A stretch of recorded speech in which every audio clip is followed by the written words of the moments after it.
Salut, c'est toujours Bruno, vous êtes toujours sur la chaîne Kit de survie en milieu hostile et là on va sortir du bloc 2 et du bloc 3. J'avais promis à certains étudiants de master et des étudiants en bachelor également que j'allais m'occuper du mémoire de cas de vente. Voilà, c'est la première vidéo qui va en parler. C'est, si vous voulez, le mode opératoire du cas de vente. Je vais en faire d'autres qui vont spécifier un certain nombre d'étapes. Alors déjà, que vous soyez en bachelor ou en master, vous allez forcément y passer. C'est-à-dire en bachelor à la fin de l'année, quasiment, ou en master 2. Donc le cas de vente, c'est quoi?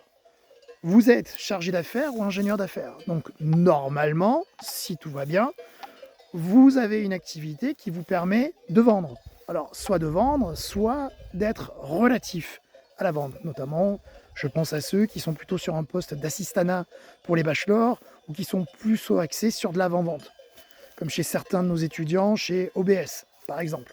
Alors là, cet exercice, c'est plus du tout la prose. Là, on va vous demander l'intégralité d'un cas de vente. Alors, je sais que c'est déjà marqué sur le cahier des charges, mais certains d'entre vous préfèrent l'entendre à l'oral.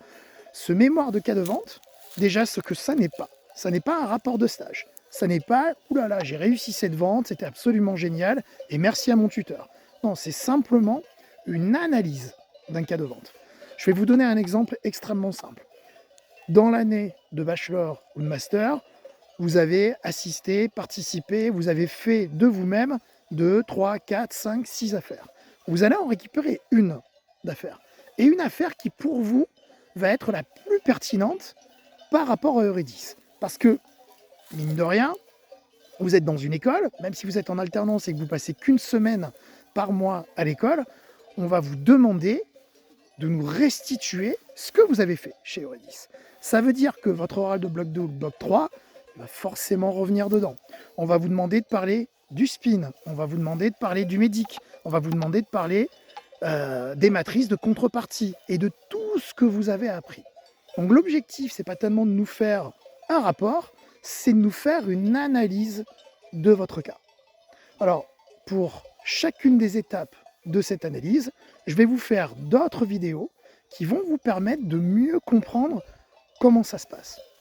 Alors, je vais finir sur 2-3 éléments qui me semblent extrêmement importants sur, on va dire, le rendu de cet oral. Parce que l'écrit, c'est autre chose, hein. Vous allez faire un mémoire, vous allez être suivi. Donc, je ne vais parler que de l'oral. On attend de vous, parce que vous êtes en fin d'année pour les bachelors, ou alors vous êtes en fin de deuxième année pour les masters, on attend d'avoir en face de nous un vrai chargé d'affaires ou un ingénieur d'affaires. Ça veut dire que toutes les exigences qu'on aura eues avec vous pendant l'année, ça va être démultiplié pendant cette oral. Donc, faites attention, pareil que d'habitude, à nous fournir un PowerPoint aéré. Faites attention, pareil que d'habitude, à répéter, répéter et répéter votre oral. Et faites attention, encore plus que d'habitude, à tenir 20 minutes. Frédéric Baldacci, qui enseigne sur le campus d'Aix, a une phrase que j'adore. Il dit: à partir de 20 minutes, on vous entend, on ne vous écoute plus. Donc voilà pour l'état d'esprit de cette oral. Je vais faire d'autres vidéos, vous allez voir, je vais essayer de les lancer ce week-end ou le week-end prochain pour vous expliquer étape par étape tout ce qu'on attend de vous. Voilà. J'espère que pour les deux masters qui m'ont demandé, ça sera bon. Vous me direz, soit dans les commentaires, soit vous me direz sur ma page LinkedIn. Allez, c'est tout pour moi.